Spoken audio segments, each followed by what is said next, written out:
작업이 이렇게 된 거예요. 우리가 이제 죄를 다 내려놓고 이 안이 깨끗한 작업이 된 거예요. 그러면 이 안에 성령님으로 채우셔야 된다는 거죠. 성령 기름으로 채우면 다시 한번 우리가 회복되어지고 우리가 변화될 수 있는 시간이 될 수 있다는 겁니다. 세상의 치유는 이 안에 있는 것들을 다 버려야 합니다. 그들은 끝이에요. 그러나 기독교적인 치유는 이 안에 있는 죄를 버리고 이 안에 다시 성령 세례로 인하여 다시 가득 채우는 거야. 깨끗한 것으로. 그것이 오늘 마지막 성령의 기름 부으심을 받으라 말씀입니다. 자, 본문 말씀 읽어볼게요. 사도행전 2장 1절부터 4절입니다. 제가 1절 읽고 여러분이 2절 읽는 식으로 교독합니다. 자, 오순절날이 이름에 저희가 다 같이 한 곳에 모였더니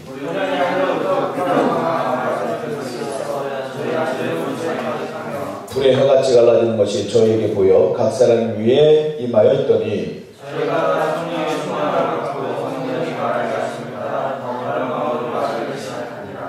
성령에 관한 말씀은 사도행전뿐만이 아니라 요한복음에 나오거든요. 요한복음 보면 7장 38절 39절 말씀 보면 나를 믿는 자는 배에서 생수의 강이 흘러나리라 이런 말씀이 있어요.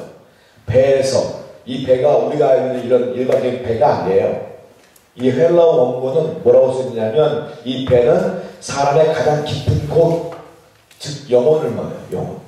영혼으로부터 흘러나온 생수의 강이 흘러나리라 이 말이거든요. 이게 뭐냐? 하나님의 영, 성령을 말하는 거예요. 하나님의 성령의 역사는 내 영혼 깊은 곳으로부터 흘러나오는 거예요. 이렇게. 그것이 생수의 강이 된다. 자, 1번부터 한번 읽어보면서 말씀을 나눠보도록 할게요. 자, 맨 처음에 우리 성령님은 누구시가를 먼저 배웁니다. 성령님은 누구시가? 1번 성령님은요 하나님이셔요. 하나님이신 성령님 말씀 읽어볼게요. 창세기 1장 2절 있습니다. 시작. 땅이 혼돈하고 공허하며 흑암이 깊은 위에 있고 하나님의 신은 수면에 운행하시니. 자, 성령이 여기 처음 나옵니다. 창세기 1장에 어디냐? 하나님의 신. 이분이 성령이에요. 그러니까 최초의 하나님께서 천지를 창조하실 때에 그 옆에 성령은 계셨어요. 여호와의 신은 수면 위에 운행하셨어요. 그러니까 성령이 여러분들 착각하시는 게 성령 능력이다, 파워다, 보이지 않는 거다 이렇게 생각할 수 있는데 그렇지 않아요. 성령 자체가 하나님이에요. 하나님의 영이에요. 하나님의 영. 그러니까 파워풀해요. 굉장히 힘이 있어요. 능력이 있어요. 하나님은 성령님이세요. 믿으시기 바랍니다. 그러니까 성령님은 뭐 하나님 죄를 없고 예수님 두 번째, 세 번째 성령 이게 아니야. 예수님, 하나님, 성령은 동격이에요. 동격. 다 똑같은 능력을 갖고 있는 분이라는 거예요. 자, 성경 마태복음 28장 19절 말씀 그거 써있나요 혹시? 안 써있나요? 마태복음 28장 19절 한번 읽어보세요. 28장 19절. 자, 예수님께서요 지상 명령을 하시면서 이 말씀을 하신 거예요.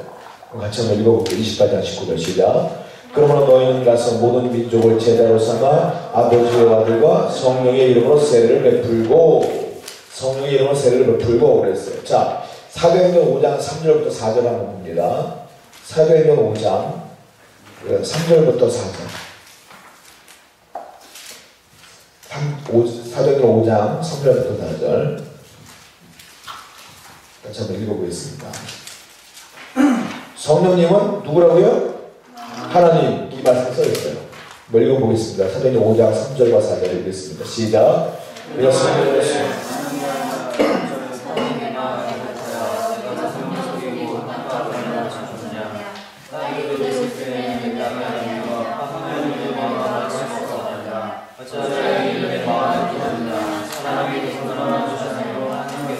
자, 누구에게요? 하나님께 거짓말한 거다 그랬어요.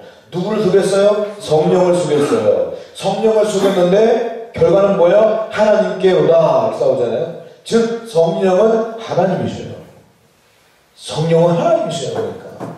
자, 성경에 또 있습니다. 자, 고린도전서 2장 10절 한번 찾아보세요.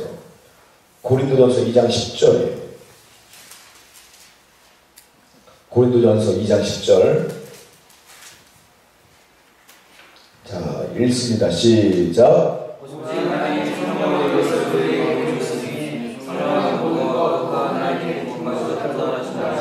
성령은 뭘 통달해요? 하나님의 깊은 것까지 통달하시느니라. 이 무슨 말이에요? 하나님의 속마음을 통달한다. 다 안다는 거잖아요. 그러니까 하나님의 속마음을 누가 읽었어요? 하나님이니까 하는 거예요. 성령은 하나님이셔요.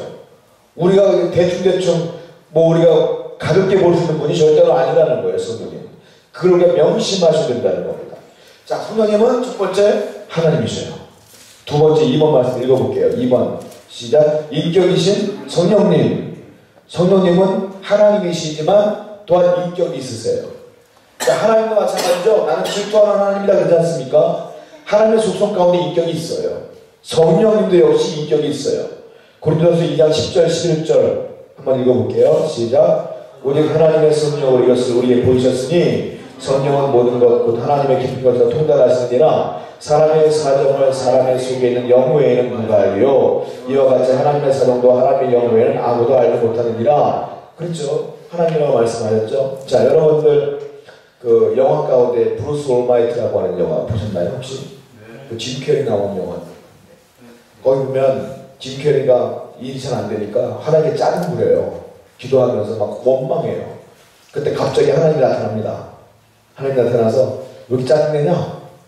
왜 내 말 안 들어요? 그러니까 하나님도 짜증내요. 야, 나도 속상해 죽겠어. 나도 힘들어 죽겠어. 그래서 하나님이 그러죠.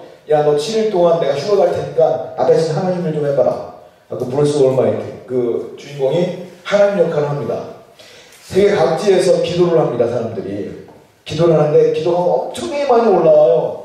근데 그거 일일이 대꾸하려면 너무 힘든 거야. 조작을 했어요. 이메일로 올 수 있도록. 이메일은 막 기도가 날라와. 시끄러우니까 이메일로 바꿨어요. 근데 그것도 일일이 다 보기 너무 힘들어. 주인공이 어떻게 합니까? 대답을 기도에 좀 더 예스. 다 예. 그래 그렇게 했어요. 그때 어떻게 돼요? 세상이 뒤죽박죽 엉망진창이 되죠. 자, 어떤 기도 하겠습니까? 여러분은 어떤 기도 합니까? 하나님 나에게 10억 주세요. 오케이, 예스. 10억이 나타나. 하나님 나에게 로또 1등 되게 해주세요. 그때 어떻게 되는지 아십니까? 로또 1등자가 어마어마하게 많아져가지고 로또 1등 상금 17달러가 돼. 그러니까 사람들이 막 난리가 나는 거야. 그렇게 됐어요. 뒤죽박죽이 돼요. 여러분, 그 영화는 재미있게 표현했지만 그 중에 진리는 하나 있어요. 뭔지 아십니까? 하나님도 인격이기 때문에 우리의 마음과 똑같은 마음을 아셔요. 하나님도 질투하는 하나님이라고 했지 않습니까? 우리의 사정과 우리의 어려움들 다 아셔요. 그분도 다 아셔요. 그 하나님의 인격이신 하나님에 대한 얘기가 나오는 거죠. 하나님의 인격이세요. 믿으시기 바랍니다. 그러므로 나보다 내가 힘든 걸 더 잘하시는 분이 그분이에요. 인격이신 하나님의 놀라운 은혜가 거기 있는 거예요. 내가 힘들면 그 힘든 마음을 너무 더 잘하셔요. 성령 하나님의 인격이시기 때문에 그렇습니다. 자, 그리고 또 세 번째를 볼게요. 자, 가로가 있죠. 뭐겠습니까? 도회사이신 성령님. 도회사이신 성령님이십니다. 도회사가 무슨 뜻이냐? 요한복음 16장 13절 본문에 나와 있는데 우리 함께 읽어봤으면 좋겠습니다. 있습니다. 시작. 그러나 진리의 성령이 오시면 그가 너희를 모든 진리 가운데 인도하시니 그가 자유로 말하지 않고 오직 듣는 것을 말하시며 장래일을 너희에게 알리시리라. 진리의 성령님이 오시면 그가 너를 진리 가운데로 인도하신다. 너를 도와 인도하신다. 보혜사 성령님 어떤 뜻이냐? 나를 돕는 분이라는 뜻이에요. 성령님께서 내 인생을 도우시고 내가 진리 가운데로 잘 갈 수 있도록 인도해 주시는 분이 성령님이시다. 그러니까 성령 기름 받지 못하고 성령 세례 받지 못하고 그 신앙생활을 잘 할 수가 없습니다. 왜냐? 성령님이 진리로 나를 이끌기 때문에. 사단은 나를 잡고 곁길로 가게 합니다. 성령이 나를 돕지 않으면 나는 잘 갈 수가 없어요. 성경에 써 있잖아요. 그가 모든 진리 가운데 인도하신다. 믿으시기 바라요. 여러분, 어떤 목사님이 성지순례에 관한 얘기를 하시더라고요. 성지순례 프로그램 가운데 하나는 뭐냐면 광야 체험이 있어요. 광야 체험을 광야에 들어가서 3시간 동안 걷는 거야. 그냥 이스라엘 사람들이 걸었던 것처럼 걷는 거야. 그 목사님 말에 의하면 광야에 3시간을 걷는데 죽을 뻔했대. 한마디로 권사님들 집사님들 막 그냥 거의 기자하기 일부 직전까지 가대. 너무 더우니까, 너무 덥고 그늘도 없고 물도 없으니까 그걸 그대로 체험하니까 죽을 것 같더래. 그때 깨달은 게 있다는 거예요. 뭐냐면, 야, 이스라엘 사람은 어떻게 40년을 걸었을까, 이 길을. 광야가 보니까 사막 아닙니까? 사망 40년을 걸었을까? 그때 깨달은 거예요. 뭐냐? 하나님이 시시때때로 구름 기둥으로 시원하게 하시고, 하나님께서 시시때때로 불 기둥으로 따뜻하게 하시고, 하나님께서 만나주시고 물 주셨기 때문에 가능했구나. 그걸 깨달은 거예요. 구름 기둥과 불 기둥이 뭐예요? 돕는 거 아닙니까? 성령이에요. 성령이 돕는군요. 나를. 여러분의 인생, 여러분의 험한 인생 돕는 분은 성령 하나님이에요. 믿으시기 바라요. 내 지혜로 돕는 게 아니에요. 내가 믿는 친구가 날 돕는 게 아니에요. 성령께서 날 돕는 거예요. 이 험한 세상 속에서. 그분이 날 인도하시지 아니하시면 여러분들은 함정에도 빠지고 속기도 하고 그래요. 하나님께서 인도하시지 않으면 우리는 실패할 수밖에 없는 거예요. 자, 로마서 8장 26절 한번 읽어보세요. 로마서 8장 26절입니다. 로마서 8장 26절 말씀 읽어보세요.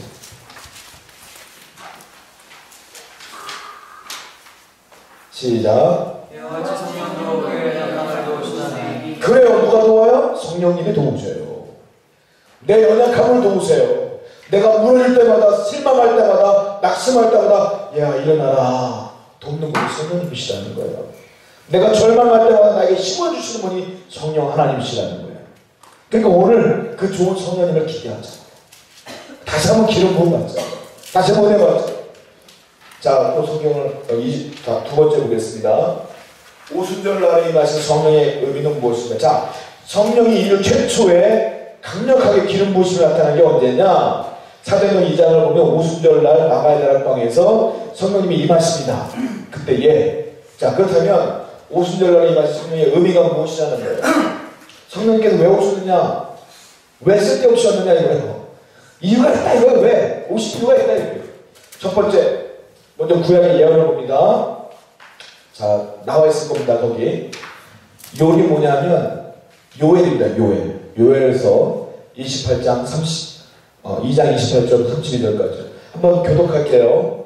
그 후에 내가 내 신을 만민에게 부어주리니 너희 자녀들이 장래 일을 말할 것이며 너희 늙어있는 꿈을 꾸며 너희 젊은 이상을 볼 것이며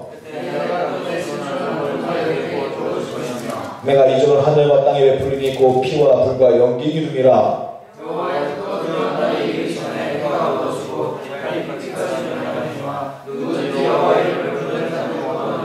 이런 나 여호와의 말대로 시온산과 예루살렘에서 피할 자가 있을 것이며 남은 자 중에 나 여호와의 부름을 받을 자가 있을 것이니라. 자, 구약성의 요엘서에 보면 28절 말씀 보면 내가 내 신을 만민에게 부어주리니 성령을 말해요.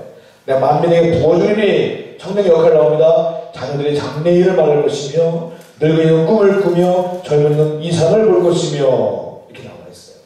성령님은 갑자기 떨어진 분이 아닙니다. 이미 구약 선지자를 통해서 하나님께서 계속 예언하십니다. 오실 것이다 예언하십니다. 자, 신약에도 예언합니다. 마태복음 3장 11절 한번 읽어볼게요. 시작. 나는 너희로 회개케 하기 위하여 물로 세례를 주거니와 내 뒤에 오시는 나보다 능력이 많았으니 나는 그의 신을 들기도 감당치 못하겠노라. 그는 성령과 불로 너희에게 세례를 주실 것이요. 뭐와 불? 성령과 불로. 예수님이 오시면 성령과 불로 너희에게 세례를 주실 것이다. 예언이 되는 겁니다. 그리고 성령님이 나중에 오순절날 오시게 되는 거예요. 자, 오순절의 현상이 어떻게 일어나냐? 드디어 성령님이 오십니다. 사도행전 2장 1절에서 4절을 교독합니다. 오순절날이 이미 저희가 다 같이 한 곳에 모였더니 불의 혀같이 갈라지는 것이 저희에게 보여 각 사람 위에 임하여 있더니 저희가 다 성령의 충만함을 받고 성령이 말하게 하시걸 따라 다른 방언으로 말하기 시작하니라.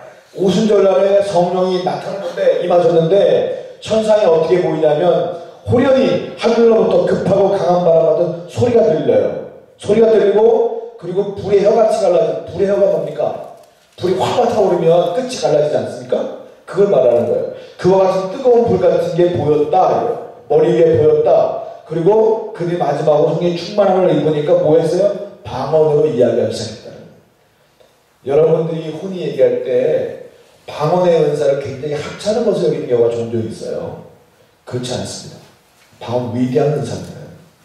방언도요, 성령이 충만한 선생님이 임하는 게 방언이에요.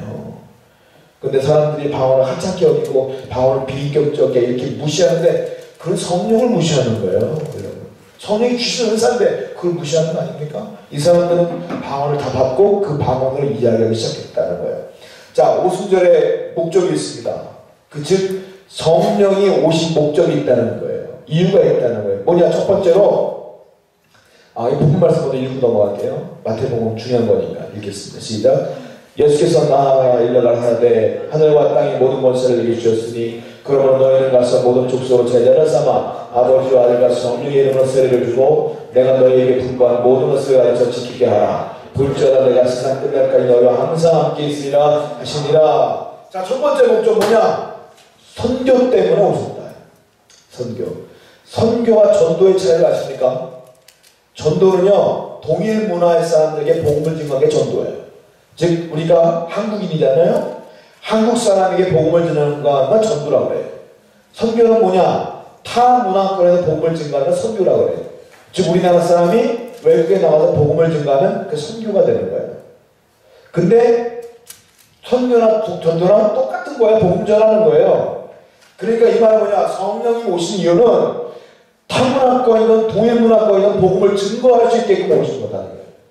성령의 사람은, 성령을 받은 사람은 의무적으로 복음을 증거해야 돼요. 하나님을 알지 못하는 사람에게 예수를 증거해야 되는 것이 우리의 사명이어야 되는 거예요. 성령을 하나님께서 너 기분 좋으라고 주는 게 아니라는 거예요. 성령을 경험한 사람은 하나님의 능력을 받아 복음을 증거하라. 만민에게 모든 족속으로 복음을 증거하여 제자로 삼아라. 성령을 주신 분명한 목적인 줄을 믿습니다. 그러니까 성령 받은 사람은 책임지고 복음을 증거해야 돼요. 두 번째는 왜 오셨느냐? 희망을 주시고 오신 거예요. 성령님. 왜? 오순절날이 언제였느냐? 이때가 로마의 압정시대였고요. 그리고 사람들이 예수님 돌아가신 날이잖아요. 돌아가신 후잖아요. 그러니까 유일한 희망이었던 예수님 메시아가 돌아가신 거예요. 그런 이 사람들 얼마나 힘들어. 기독교 핍박은 대단했고 그는 자유가 없었고 그는 물줄도 없었고 아무것도 없었어요. 그때 성령이 오심으로 말미암아 그에게 소망과 희망이 생긴 거예요. 절망의 때에 성령님이 오신 거예요. 사랑하는 여러분, 성령님이 내게 오시면요 내 안에 절망과 불안함과 두려움은 사라집니다. 하나님의 은혜로 가득하게 될 줄로 믿습니다. 성령은 절망한 자에게 희망을 주시기 위해 오셨다. 오늘도 속상하고 괴롭고 지친 영혼들이 있지 않습니까? 성령의 기름을 받는 그 모든 것들이 그 절망했던 모든 문제들이 하찮은 것을 보인다니까요. 하나님과 함께하는 확신이 온다면 오늘 성령의 이름을 다시 한번 여러분들 회복하시고 놀랍도록 부어주시는 은혜를 받으시기 바랍니다. 자, 세 번째로 성령님 왜 오셨느냐? 연합 때문에 오셨지, 연합. 자, 이들이 성령을 받기 위해서 어떻게 했느냐? 모였어요. 120명이 모였어요. 모여서 합심하여 기도했어요. 합심하여. 그때 성령이 임재하셨죠. 맨 마지막에 뭐라고 썼을지 아까 성경 복음 말씀에 방언으로 말했다 했지 않습니까? 자, 바벨탑 사건으로 인하여 인류는 언어가 다 쪼개졌습니다. 아시죠? 언어가 하나였다가 바벨탑 사건으로 다 쪼개졌어요. 말이 안 통했어요. 근데 성령이 임재하심으로 인하여 말이 하나로 이어졌어요. 방언을 막 얘기했더니 지나가는 사람들 우리나라 말로 말하네 다 들려. 그렇게 언어가 하나가 되는 거예요. 성령의 역사는 연합이에요. 연합. 교회마다 분리되고 쪼개진 교회 있죠. 그 교회는 성령의 역사가 끊어진 거예요. 어떻게 보면 교회가 성령의 역사가 강력하다면 연합되어지고 뜨겁고 함께하는 것들이 많다. 당연히 성령의 역사는 부흥할 수밖에 없는 거예요. 그러므로 세우는 교회도 성령의 역사가 강력해야 될 줄 믿습니다.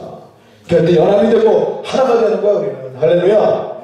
그러므로 성령을 누가 받아? 내가 받아요. 내가 받고 얘가 받고 얘가 받고 얘 받고 전염되는 거야. 다 성령이 충만해지면 교회가 성령이 충만해지는 거예요. 다른 거 없습니다. 교회 부흥, 개인의 부흥 다른 거 없어요. 프로그램 필요 없어요. 기도와 성령이면 돼요. 말씀이 좋고 기도가 뜨거워서 성령이 충만하시면 거긴 당연히 일어나는 거예요. 세원이 교수님들 여러분 모두 다 성령의 이름을 뜨겁게 받으시길 바랍니다. 자, 또 볼까요? 제가 어디까지 했습니까? 성령을 하시는 일은 무엇인가? 3번 넘어갈 차죠. 자, 성령님이 하시는 일은 무엇입니까? 첫 번째 같이 읽어볼게요. 시작. 죄와 그러신 사람의 성령님이 오시면요 가장 먼저 하시는 작업이 있습니다. 클린 작업이에요. 내 안을 깨끗하게 하셔요.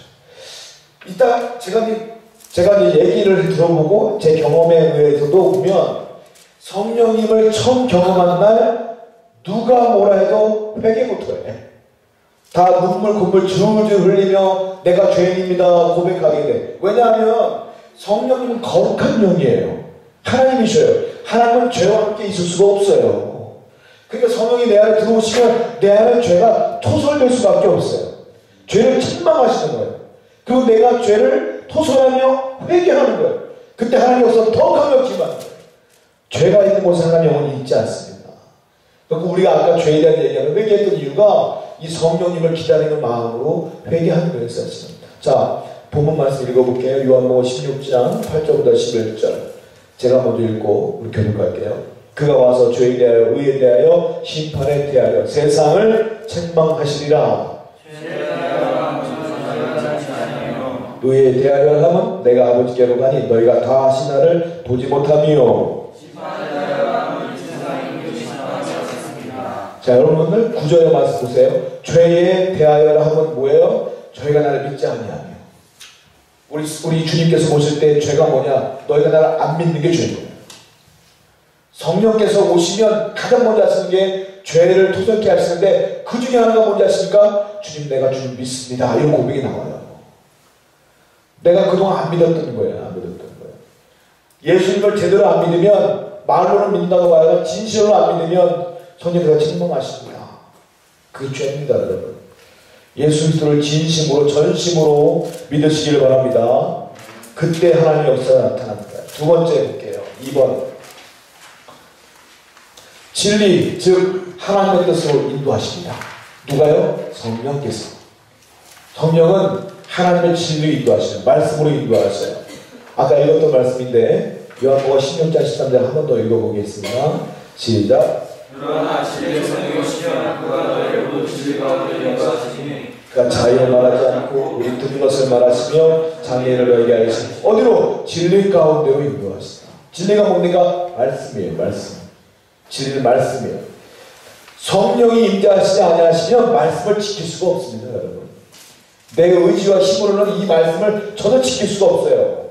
성령께서 도우셔야지 가능한 거예요. 내가 이 말씀대로 살리라 고백하고 기도하면 성령께서 도와주실 줄 믿습니다. 그 성령과 더불어 그 말씀으로 그 진리로 살아가는 거예요.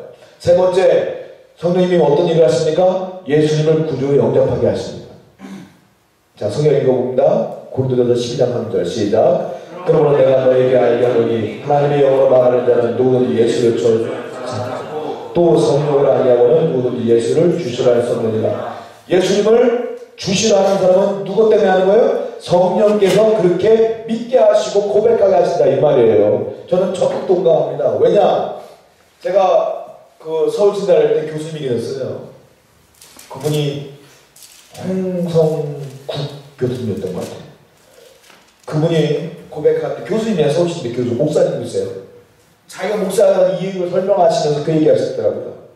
와이프랑 자기는 한전을 다녔대, 한전 고위급이었어요, 그분이. 다니는데, 와이프가 먼저 예수를 믿은 거예요. 교회를 다녔는데, 너무 말씀 못하고 교회를 가자는 거야. 근데 이분이 박사학위까지 받은 분이에요, 그 당시에. 내가 잘 살고 잘 사는데 뭘 교회를 다니냐, 힘들게. 안 갔어요. 근데 와이프가 계속 교회를 다니니까 한번 가보자고 갔어. 박사학위 받은 분이라고 말씀드렸어요. 말씀을 듣는데 목사님 설교를 하는데 한마디도 못 알아듣겠더래요. 한마디로 충격을 받았어. 이분이 내가 머리가 좋은 사람인데 내 박사학위까지 받았는데 설교 내용을 하나도 모르겠더래. 그 자존심이 완전히 무너져갖고 그분이 한 게 뭐냐면 돌아와서 성경을 읽기 시작한 거야. 믿음도 없는 양반. 도대체 무슨 소리인지 모르니까 읽기 시작한 거야. 읽다가 믿음이 들어왔어. 읽다가 믿음이 들어와서 그때 회개하고 돌아와서 목사가 됐어. 그 얘기하시면서 뭐라고 하시냐면 내가 박사학위가 있었음에도 불구하고 예수 힘들더라 이거예요. 말도 못 알아듣겠다는 거예요. 그때 이 말씀을 깨달았대요. 성령께서 돕지 아니하시면 정말로 예수님을 내가 구주입니다라고 고백할 수가 없다는 걸 깨달았다는 거예요. 여러분들은 자연스럽게 주님은 나의 구원자이시다 나오지 않습니까? 그건 자연스러운 게 절대로 아닙니다. 이미 성령께서 여러분께 역사하신 겁니다. 아무나 믿는 거 아니에요. 그거 길거리에 있는 많은 사람에게 물어봐요. 이렇게 믿어지나? 안 믿겨져요. 못된 신앙이라고 믿습니까? 못된 신앙이라고 안 믿는 건 아닙니다. 여러분 그냥 교회를 다니는 것 뿐이지. 진심으로 고백하는 건 성령께서 이미 역사하고 계시는 거예요. 여러분은 이미 성령께서 역사하시는 줄 믿습니다. 그 너무 놀라운 축복이에요. 자, 네 번째, 장래의 일, 즉 미래에 대한 비전을 주십니다. 성령. 비전은 성령이 주시는 거예요. 성령의 인치심을 딱 믿으면 나에게 비전을 주시고 꿈을 주셔요. 아까 읽었던 말씀 보면 16장 13절 보면 맨 마지막에 장래의 일을 너에게 알리시리라. 할렐루야. 이게 뭡니까? 비전입니다. 꿈입니다. 여러분 비전과 꿈은 내가 만들어내는 게 아닙니다. 성령께서 주시는 겁니다.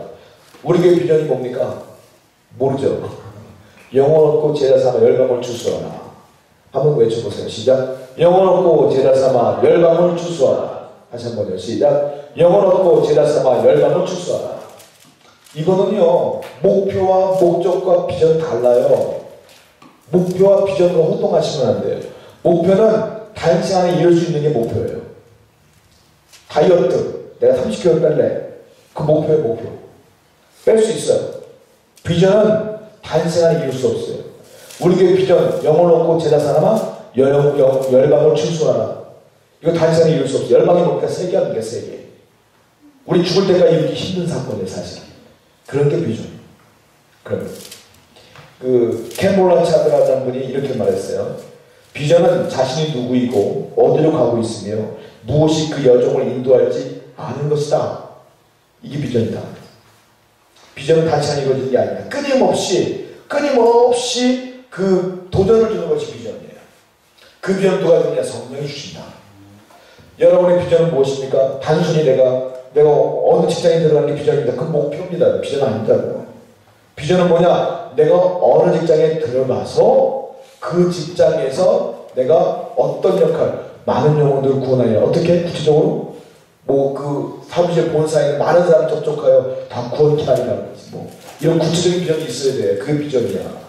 그냥 내가 그 직장에 가리라. 이건 내 꿈이지. 목표지. 근데 그 목표에 비전을 주시는 성령님이세요. 하나님의 비전을 주신다.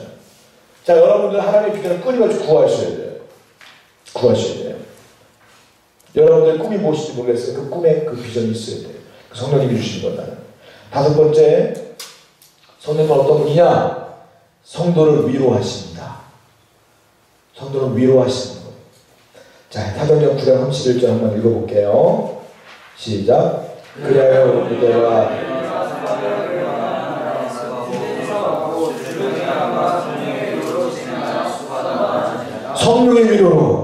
성령의 위로로 힘든 사람, 절망한 사람, 괴로운 사람 성령께서 위로해 주시는 거예요. 눈물을 흘리게 하시고 위로해 주시는 거예요. 희망과 소망을 주시는 거예요. 성령의 위로를 받는 사람으로 회복되어집니다. 사람이 100년만 해도 회복 안 돼요. 그날 회복된 것 같아. 다음날 똑같아져. 그러나 성령이 위로하시면 그 회복이 지속되어집니다. 놀라운 위로가 있어요. 여섯 번째, 성도를 지도하십니다. 자, 본문 읽어봅니다. 시작.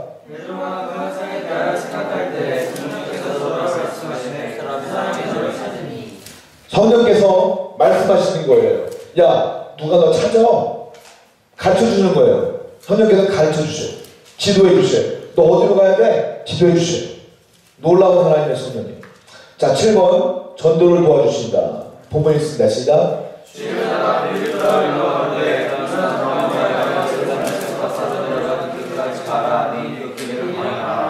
빌립도로 성령께서 말씀하시면 마음속에 말씀하시면 귀로 말씀하시는 게 아니에요. 여러분 착각하면 안 돼요. 사람이 말하는 것처럼 이렇게 말하는 게 아니에요. 마음속에 감동을 주는 거예요. 내가 갑자기 성령께서 말씀하시는 것 같아. 예루살렘으로 갔으면 좋겠다. 이렇게 가게 돼요. 가다 보니까 누구를 만나냐? 에디오피아 내시를 만났네. 그리고 그에게 복음을 증거하다가 하나님의 지혜로 성령께서 계속 말씀하셔서 그 지혜로 그걸 전도합니다. 그가 그 전도받아서 그가 에디오피아 최초의 그리스도인입니다. 그런 역할을 하는 거예요. 사도 바울도 마찬가지죠. 소아시아로 가려고 했는데 성령께서 막으시죠. 마게도냐로 가라. 마게도냐 어디에? 유럽이에요. 유럽. 그래서 사도 바울이 아시아로 안 가고 유럽으로 먼저 가는 거예요. 성령께서 우리 전도를 도와주시는 거예요. 전도를 안 하니까 성령이 도우시면 모르는 거야 우리가. 전도를 해보시라고요. 성령이 역사하신다니까요. 그런 경우 많이 해봤어요. 우연히 만난 것 같지만 우연이 아니고 말을 툭 던져보면 하나님께서 예배해 놓은 사람이야. 기가 막히게 받아들여 말씀을. 그런 경우 너무 많이 했었어요. 사랑하는 여러분, 성령께서 우리의 전도를 돕는 이유는 그분이 오신 목적이 우리로 하여금 영원 구원하게 하기 위함이기 때문에 그래요. 반드시 복음을 증거하기 위해 애쓰는 저와 여러분에게 축원드립니다. 8번, 성도를 성령은 거룩하게 하십니다. 제가 아까 말씀드렸잖아요. 처음에 성령 받고 제일 먼저 한 게 욕을 끊고 욱하는 성격도 끊고 그랬잖아요. 사람을 거룩하게 만들어주세요. 성령께서 지속적으로. 자, 그리고 9번 거듭나게 하시다. 이거는 구원과 똑같은 거니까 넘어갑니다. 10번 성도 안에 내주하십니다. 자, 로마서 8장 11절 본문 말씀 읽어볼게요. 시작. 예수를 죽은 자 가운데 살리신 이의 영이 너희 안에 거하시면 그리스도 예수를 죽은 자 가운데 살리신 이가 너희 안에 거하시는 그 영으로 말미암아 너희 죽음을 못 살리시니까. 성령이 어디 있어요? 너희 안에 있다. 너희 안에 거주하신다. 내주하신다. 여러분 혼자가 아닙니다. 성령께서 함께 동행하시는 줄 믿습니다. 그 성령이 내 안에 있다. 그러니까 11번 하나님의 자녀들에게 기름 부음 하나님의 임재를 주십니다. 12번 능력을 주시고 뭐예요? 증인 되게 하신다. 증인. 성령은 능력을 주시고 우리에게 증인 되게 하신다. 어떤 증인? 예수의 증인 되게 하셔요. 제가 증인이 저번에 설교할 때 말씀드렸어요. 원문의 뜻은 증인은 어떤 뜻이 있느냐? 순교자의 뜻이라고 말씀드린 적이 있어요. 예전에. 제가 처음 성령을 받고 제일 먼저 한 게 뭐냐면 복음을 전하다녔어요. 복음을. 방학 때마다 중학생 그 학생이 중2, 중3, 고1 때 방학 때마다 공부 안 하고 뭐 했냐면 전도하고 다녔어요. 전도 여행 다녔어요. 어떻게? 우리 집이 평택이었거든요. 평택 주위에 뭐가 있냐면 오산이 있고 수원이 있고 그 위에 양성, 안성이 있고 이래요. 어떻게 하냐면 자전거를 타고 안성으로 간 거야. 자전거 타고. 지나가는 노선에 만나는 사람에게 복음을 전하는 거야.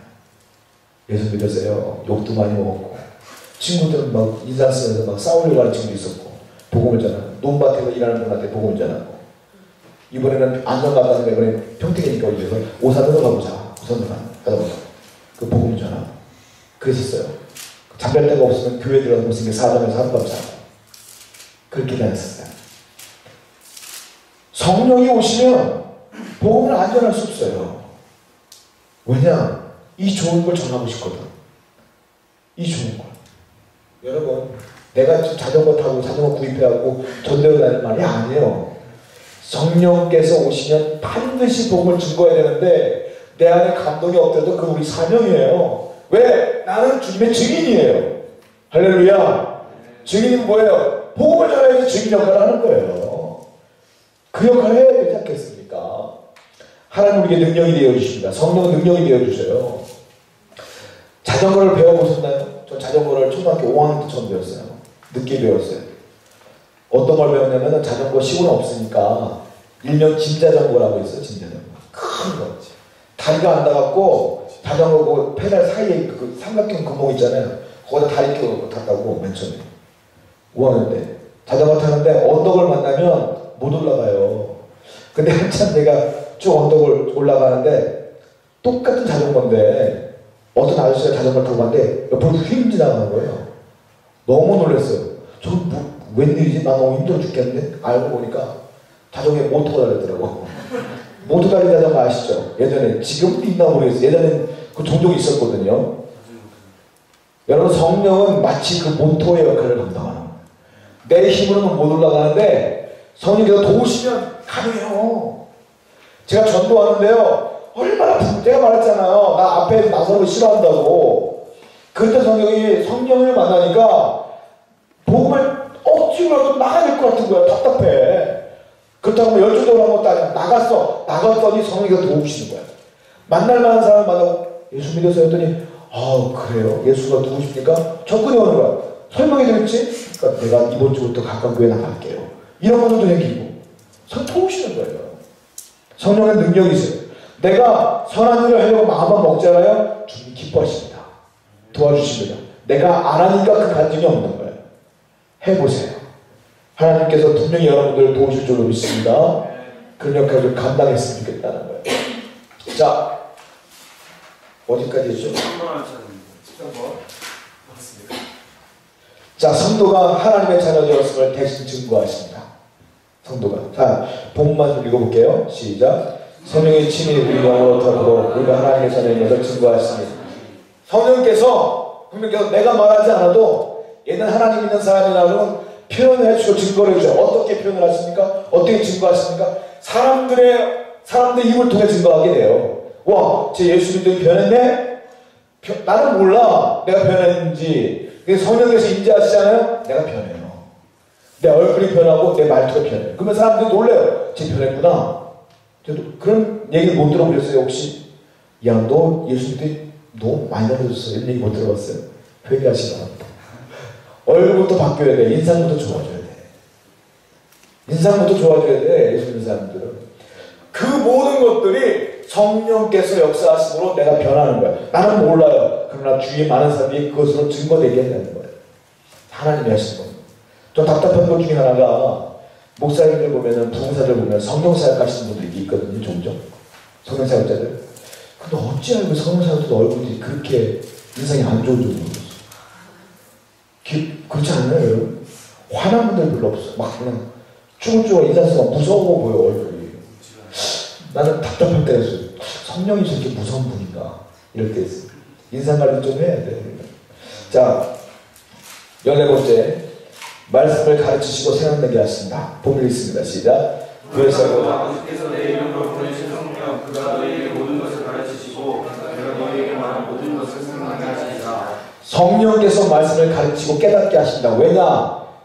성경은요 하나님의 감동으로 쓰여진 것이기 때문에 그렇습니다. 하나님의 감동이 뭡니까? 성령님의 힘으로 쓰여진 게 성경이에요. 그러니까 그 누구보다 성경을 잘 해석하시는 분은 성령 하나님이세요. 성령님이 돕지 않으면 성경 백날 읽어봤자 해석 안 됩니다, 여러분. 제가 그 경험 많이 했어요. 제가 목회하면서 하나님의 은혜를 받고 보니까 저에게 온 첫 번째 은사 중에 하나가 뭔지 아십니까? 말씀 읽잖아요? 예전에는 안 그래서 예전에는 성령체 읽으면 너무 어렵고 너무 구호체도 많잖아. 너무 옛날 말도 많잖아. 너무 어렵고 진도가 안 나가. 어떤 뭐 읽었던 거 또 읽게 되고 이런 경우가 많았어요. 성령을 경험하고 성령 읽잖아요? 하나님께서 주시는 메시지들이 탁탁 들어와. 깨달음들이 확 와. 목사님들 설교할 때 그렇게 해요. 성경 읽잖아요? 이 구절구절마다 하나님의 깨달음을 막 줘요. 그거 만들어 설교하는 거야, 사실은. 그런 경우가 많아요. 이거는 성령께서 임재하시지 아니하시면 돕지 않으면 성경을 해석할 수가 없어요. 성령 받지 않은 목회자가 제일 위에 설교해요, 사실. 몰라, 아무리 봐도. 성령 받지 않은 성도가 제일 어려운 게 성경 말씀입니다. 모르거든. 근데 성령 경험하고 성령 세례 받은 사람이 즐거워하는 게 뭐냐? 성경 읽기예요, 사실. 너무너무 재밌거든. 근데 그것도 시간이 흐르면 또 지겹기도 해요. 힘들기도 해. 여러분들 성경을 사모하시기 바랍니다. 그리고 성령을 구하시기 바라요. 성령께서 역사하시는 그 말씀 하나하나가 기쁜 진리의 말씀이 너무도 주옥 같은 말씀들이 내게 깨달음이 온다. 이것이 모든 것이 성령께서 하신다. 자, 그 다음에 15번째 성령께서는요 우리를 의롭게 하시고 평강의 기쁨을 주십니다. 본문 말씀 한번 읽어보세요. 로마서 14장 17절 시작. 하나님 나라는 먹는 것과 마시는 것이 아니요 우리 성령 안에서 의와 평강과 희락이라. 성령께서 주시는 건 평강, 희락, 기쁨. 할렐루야. 이거는 세상의 성공으로 성취되는 게 아니에요. 성령께서 주시는 거예요. 기뻐하는 거예요. 희락이 있고 평강이 있는 거예요. 그 다음에 16번째 영적 분별력과 통찰력을 주신다. 아까 제가 말씀드렸어요. 말씀을 읽으니까 영적으로 분별된다 그랬지 않습니까? 성령께서 역사하십니다. 알게 하십니다. 깨닫게 하십니다. 그 17번째 성령이 나타나신 은사를 주신다. 성령이 임하시면 표면적으로 은사가 드러납니다. 안 드러나는 은사도 있어요. 섬김이라든지 뭐 구제라든지 이런 건 잘 드러나지 않죠. 그러나 성령이 임재하시면 반드시 은사가 있게 돼 있어요. 여러분들에게 성령이 기름 부심이 있기 때문에 여러분들은 모르는 은사가 분명히 있습니다. 그럼 발견하는 게 중요해요. 이번에 우리 이제 돌아가면 양육반 시작할 건데 그때 은사 테스트가 있어요. 분명히 은사가 있어요. 우리에게. 성령께서 역사하시기 때문에. 자, 성경을 읽어봅니다. 고린도서 12장 4절부터 7절 가서 교독합니다. 은사는 여러 가지나 성령 같고 또 역사는 여러 가지나 모든 것을 모든 사람 가운데서 역사하시는 하나님은 같으니 각 사람에게 성령이 나타남을 주시므로 이렇게 하시니라. 은사를 주신 이유는 서로 유익하게 하려고 주시는 거예요. 목사에게 주는 은사는 지도력과 말씀의 은사를 주실 것 같아. 근데 여러분들에게 똑같이 말씀 은사를 주면 겹쳐. 유익하려면 겹치지 않아야지. 내가 없는 것 같아요. 누구에게는 겸손, 누구에게는 구제, 누구에게는 사랑, 이런 뜻입니다. 자, 그 다음에 18번 제자들을 제자하여 세계 복음화를 이루게 한다. 이게 뭡니까? 구체적으로 성령이 오신 진정한 목적은 바로 복음을 증거하는 거예요. 복음을 증거해요. 자, 4번 큰 4번 넘어가겠습니다. 성령의 기름 부으심이 무엇인가? 1번 성령의 기름 부으심은 성령과 함께하는 일상생활의 시작을 알리는 영적 체험입니다. 두 번째, 중생 환자가 성령의 기름 부으심을 받고 성령 충만한 삶을 살 수 있다. 세 번째, 성령의 기름 부으심은 하나님께서 약속하신 것이다. 약속하신 거예요, 하나님께서. 네 번째, 성령의 기름 부으심은 모든 그리스도인이 다 받을 수 있다. 다 받을 수 있습니다. 자, 성경을 한번 찾아봅니다. 사도행전에 나타난 성령의 충만의 역사가 있는데 사도행전 2장 1절부터 4절 보세요. 들어보세요. 아까 이것도 말씀 중에 하는데 사도행전 2장 1절부터 4절 보면 아까 강한 바람 같은 역사가 있었고 불의 혀 같은 역사가 있었죠. 언제요? 저녁 기도에 힘썼을 때 성령의 역사가 있었다. 아시겠습니까? 성령의 기름 부으심은 첫 번째 우리가 기도를 많이 할 때, 뜨겁게 할 때 하나님께서 여기에 임재하십니다. 기도를 이따가 좀 열심히 합시다. 할렐루야. 그때 하나님의 은혜를 다시 한번 체험합시다. 두 번째, 사도행전 8장 15절부터 17절 보세요. 사도행전 8장 15절부터 17절을 보면 스데반 집사가 순교한 이후에 빌립 집사가 복음을 전합니다. 그때에 안수를 해요. 안수를 할 때 성령이 임재하십니다.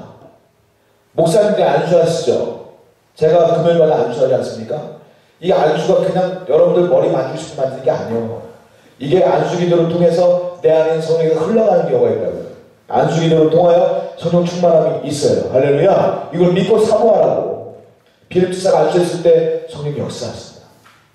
이따 그래서 마지막이기 때문에 안수 기도할 거예요. 그때.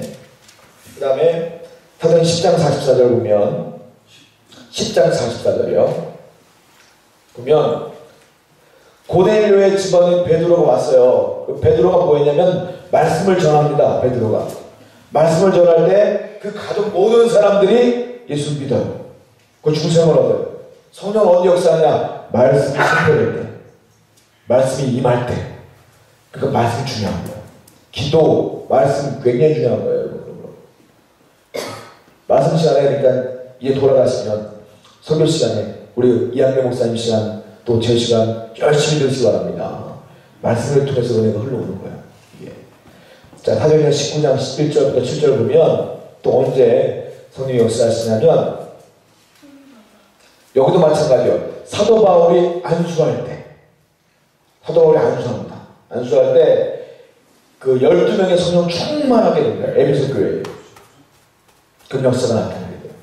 제가 말씀드렸어요. 언제 기도할 때, 말씀 들을 때, 그 다음 언제 안수할 때, 그 역사가 일어날 수 있다. 자, 5번. 성령이 역사하시면서 가장 많이 나타나는 은사와 현상이 뭐냐? 방언입니다. 제가 그래서 특별히 방언에 대한 얘기를 좀 해볼까 해요. 왜냐하면 제가 방언을 많이 하거든. 방언을 많이 하니까 오해할 수 있는데, 이거는 뭐 여러분은 다 이해하는 것 같아서 내가 방언을 하는 거야, 지금 이제. 처음에는 조심해서 방언 안 했거든요. 근데 금요일에 보니까 좀 이해할 수 있는 사람이 오는 것 같아서 방언을 했어요. 지금은 이제 다 익숙해지라고 방언을 일부러 기도하는 경우가 많아요. 방언의 기도가 더 파워풀하기 때문에. 자, 고린도서 14장 1절부터 41절을 보면은 1절과 40절만 볼게요. 본문 나와 있는 거. 읽어봅시다. 시작. 시험 가서 승부하되 특별히 일하는 하라. 모든 것을 적당하게 하고 질서를 예언은 남을 유익하게 하는 겁니다. 아시죠? 사도 바울이 그랬어요. 예언의 은사는 남을 유익하게 하는 그랬어요. 방언의 은사는 뭐냐? 나를 유익하게 하는 거예요. 방언의 은사. 지금 그러므로 기도할 때는요, 방언으로 기도하면 내가 유익해지는 겁니다. 왜냐? 하나님이 원하시는 기도를 할 수 있는 거, 능력 기도를 할 수 있는 거예요. 방언이 그러니까 하나님께서 주시는 이유가 다 있는 겁니다. 방언 은사를 받은 사람은 기도 많이 하는 소리예요, 한마디로. 하나님께.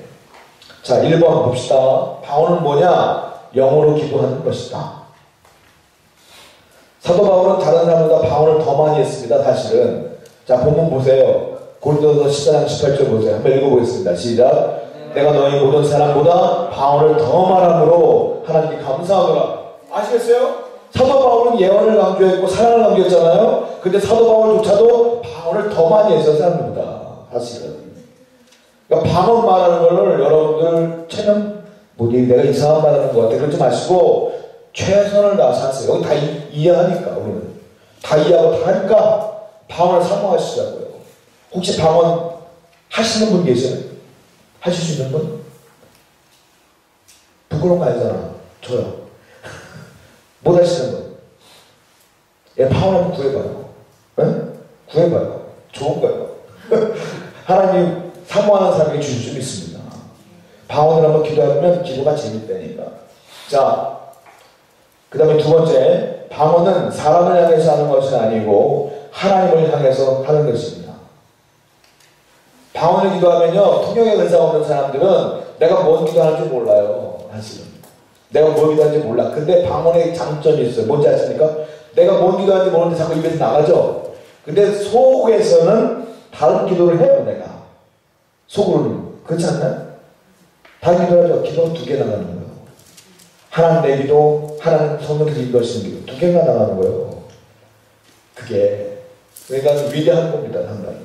그 다음에, 세 번째. 성령의 기름 부으심을 받은 사람의 육체에 나타나는 증거이다. 그러니까 성령을 받았다 하는 증거가 나타나는데 그 증거 중에 하나가 방언이었습니다. 방언 못하는 분도 괜찮습니다. 제가 알고 있는 권사님이 계시는데 정말 믿음이 좋거든요. 할머니신데 기도를 하시면 청산 유수요 목사님보다 훨씬 더 은혜롭게. 근데 그건 방언을 못해. 믿음이 그렇게 좋은데. 그거 아셔야 돼요. 누구나 다 받는 거 아니에요. 그러니까 여러분들 방언 받을 때 행복할 줄 아셔야 돼요. 이것도 은사거든요. 안 받는다고 속상할 것도 없어요. 방언 안 주시면 다른 은사 주시거든요. 그러니까 속상할 것도 없어요, 사실은. 그 다음에 네 번째, 통역할 수 있다. 저는 통역을 방언 받자마자 하지 못했어요, 사실은. 방언 받고 통역연사라는 걸 알고 통역연사를 구했는데 구체적으로 통역연사가 뭐 다른 사람들은 막 통역된다고 나는 어떻게 받았냐면 통역연사가 있어요, 은사 가운데. 방언을 하면 뭐 동시통역이 되는 게 아니야. 나는 어떻게 되냐면 내가 방언을 하지 않습니까? 근데 내 안에서 다른 기도가 나오는데 어느 날 갑자기 깨닫게 해주는 하나님께서 너는 지금 이 방언을 통역하고 있다고 말씀하더라고요. 그러니까 내가 지금 기도하는 것들을 내가 한국말로 혼자 기도하고 있는 거야. 그게 통역인 거지. 근데 지금은 남이 기도하는 거 통역 못해, 나는 사실.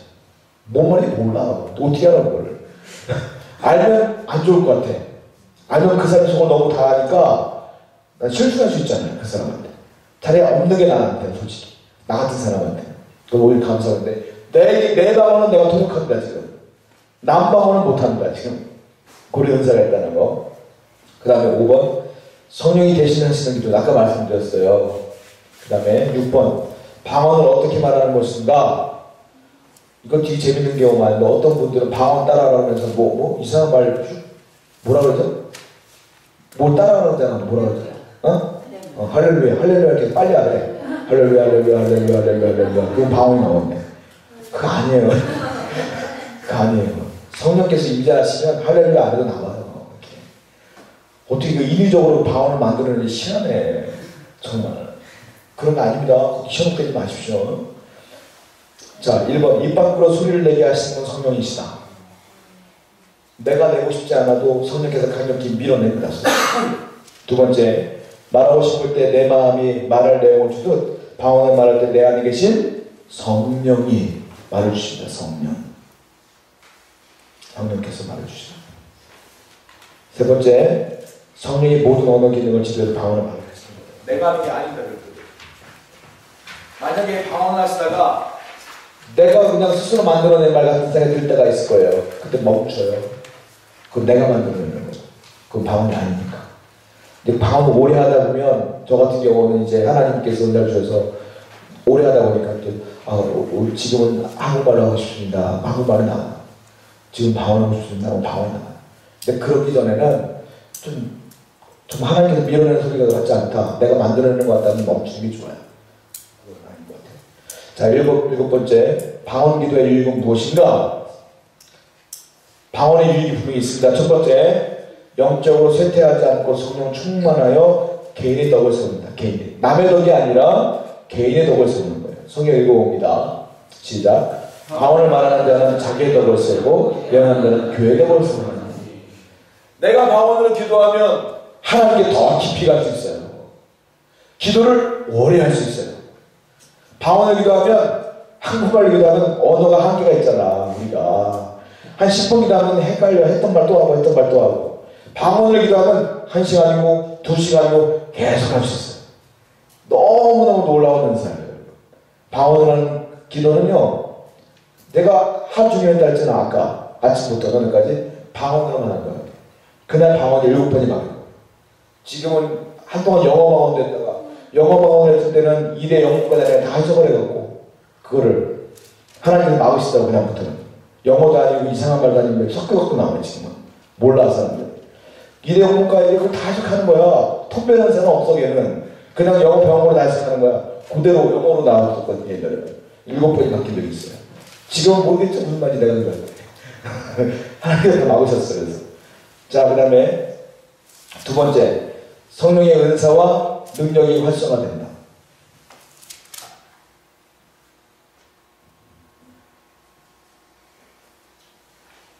자, 그 다음에 세 번째, 중보기도를 돕는다. 방언. 자, 본문 말씀 읽어볼게요. 로마서 8장 26절 27절 시작. 이와 같이 성령도 우리 연약함을 도우시나니 우리가 마땅히 빌바를 알지 못하나 오직 성령이 말할 수 없는 탄식으로 우리를 위하여 친히 간구하십니다. 마음을 각절하신 이가 이는 성령이 하나님의 뜻대로 성도를 위하여 간구하십니다. 성령이 간구한다고 써있고 성령이 간구한다고 써있고 어떻게 써있지 않습니까? 이게 방언기도예요. 사실 성령이 하는 기도니까 방언이니까 방언으로 중보하는 거예요. 중보. 어려운 사람들, 힘든 사람. 나는 몰라. 나는 좀 누구를 중보하는지 몰라. 그래서 성령께서 방언을 중보하게 하십니다.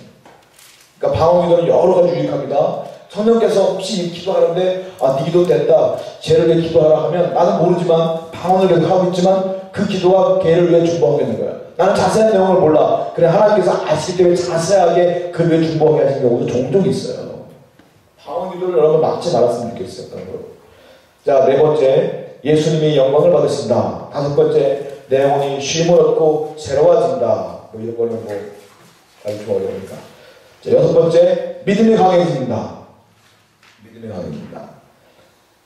내가 방언을 하면, 방언으로 성령으로 방언을 하면 왠지 내가 하나님께 더 가까이 같고 왠지 그런 경우가 종종 있죠. 그 다음에 일곱 번째, 영적인 도를 받게 된다. 여덟 번째, 큰 복이 된다. 아홉 번째, 황홀한 기쁨과 평안과 소망을 준다. 이건 읽어보시고, 열 번째, 믿는 자의 뭐가 된다? 표적이 된다. 그 다음에 11번째, 더 깊은 기도와 찬미의 도구가 된다. 그런 것 같습니다. 기도할 때 방언으로 한동안 기도를 많이 할 때 방언으로 찬양도 많이 했거든요. 예전에. 근데 더 찬양할수록 더 기도할수록 기도가 깊어질수록 놀라운 경험들을 많이, 이걸 너무 리얼하게 얘기해주면 이상하게 볼까 얘기 못하겠는데 하여튼 리얼한 경험들이 많았어요. 뭐 나무와 풀이 찬양하는 것도 환상으로 본 적도 있었고 방언을 기도할 때 이상한 오해할 수 있으니까 얘기 안 하는 거야 내가 그동안. 그런 경험도 있어요. 새벽에 기도하는데 난 목사님과 새벽 기도를 더 오래 했어요. 담임 목사님한테 너무 힘들었어 나 때문에. 왜냐면 목사님 피곤하시잖아. 돌아가시려는데 나는 그 학교 중학교 때부터 새벽 기도를 가갖고요. 학교를 거기서 바로 갔거든. 새벽 기도를. 안 가는 거야 나는. 그래서 목사님 너무 힘들었어. 근데 목사님 어쩔 수 없이 가시면 그때 막 깊은 데 가운데 막 들어가면서 막 교회 옆에 나무가 있었거든요. 나무들이 막 박수 치는 것처럼 보이기도 하고 막 그런 놀라운 경험들 많이 하겠어요. 근데 그 경험 가운데 하나가 뭐냐? 방언을 기도했을 때 더 기뻐요. 한국말로 기도하면 내가 뭔 말하는지 다 알잖아요. 머리가 돌아가 머리가. 근데 방언이라면 뭔 말인지 모르잖아. 그냥 하는 거야. 그럼 성령께서 더 함께 기도하시는 경험들을 꽤 많이 했습니다. 그래서 지금도 저는 요즘 뭐 유식한 목사님들이나 잘 나가는 목사님들 방언을 잘 안 하려고 하시지만 저는 그래도 그 경험이 있기 때문에 저는 그냥 순진무구하게 해요. 그냥 여러분 앞에. 이상하게 보지 마세요. 자, 그 다음에 8번째. 성령의 충만한 능력을 받는 방법이 무엇입니까? 어떻게 하게 될까요? 어떻게 하면 성령 충만을 받을까요? 첫 번째, 말씀으로 영혼의 문이 활짝 열려야 됩니다. 예배 가운데에 그러므로 설교가 긴 이유가 있어요. 그 센터에 있잖아요. 예배 순서 가운데 말씀이 진짜 중요한 거거든요. 그리고 시간 대전도 제일 길어요. 말씀이. 이유가 있어요. 말씀으로 내 영혼의 문이 열려야지 성령의 기름 부으심이 들어오는 겁니다. 말씀이 중요한 거예요. 그러니까 설교 시간이 지겨우면 안 돼. 설교 시간이 제일 중요한 시간이라고 인식하시기 바랍니다. 두 번째, 모든 방해를 제거하고 함께 모여야 돼요. 자, 최초의 오순절 날에 성령이 임하셨을 때에 몇 명이 모였습니까? 120명이 모였어요. 120명이 모여서 뭐 기도했습니까? 성령을 보내달라고 기도했어요. 단 한 가지 기도에 모였어요. 파워풀한 기도는 모였을 때 나타나는 모였을 때. 혼자서 기도할 수 있죠. 그러나 모여서 기도하면 더 파워풀한 점이 있습니다. 우리 이 기도가 더 파워풀하려면 우리가 전도를 좀 많이 해서 좀 채워놔야 돼. 그럼 기도가 더 뜨거워지고 성령의 임재가 더 강해지고 또 더 강해지고 놀라운 일이 벌어질 수 있는 거예요. 난 그런 생각해. 야, 이 사람들이 한 명씩만 데려오면 좋은데 그러면 2배 아니야. 또 그 사람이 한 명씩만 되면 좋은데 또 2배 아니야. 50년 금방 될 텐데 이게 안 되네. 이런 고민을 많이 해요. 올해가 가기 전에 한 명씩만 데리고 옵시다. 한 명이 뭐야 진짜 아니에요. 2-3명 데려가서 또 그들이 데리고 오고 데리고 와서 2분 금방 되고 1년은 금방 되는데 이게 참 쉽지가 않아요. 이게 뜨거워질 텐데. 야, 이게 안타까움했어요. 지금 우리가 1년보다 꽉 차면 얼마나 좋아요? 얼마나 파워풀하겠어요? 이거 은혜도 전염이거든. 자, 120명이래. 연산상이래. 120명이 얼마나 뜨겁게 기도했을까? 이야, 뜨겁게 역사했구나. 여러분, 우리 세우는 교회 놀라운 부흥을 이룰 줄 믿습니다. 여러분의 기도가 반드시 필요합니다. 자, 그 다음에 세 번째, 아버지 약속을 기다리라. 아버지 약속이 뭐였어요? 구약에서 예언했죠. 요엘서에서 성령을 부어주리라. 마태복음에서 얘기했죠. 성령으로 세례를 주리라 그랬지 않습니까? 그 약속을 기다리는 거예요. 약속을 기다리는 자에게 그 약속이 성취됩니다. 하나님께서 여러분이 약속하신 것들이 여러분이 기다릴 때 성취될 줄 믿습니다. 오늘 성령의 기름 부으심을 기다릴 때 그 기름 부으심이 임할 줄로 믿습니다. 네 번째, 위로부터 능력을 간절히 선포하라. 다섯 번째, 죄를 회개하고 간절히 간구하라. 노동이 말한 거예요. 죄가 있으면 안 됩니다. 죄를 회개하고. 그 다음에 여섯 번째, 용서하고 화해하고 하나가 되어서 기도하라. 분열이 있고 분리가 있는 건 성령이 역사하지 않습니다. 화해하고 하나가 된 곳에 역사하실 줄 믿습니다. 바로 요 장소에 우리 교회에 임하게 될 줄로 믿습니다. 아멘. 네. 자, 아까처럼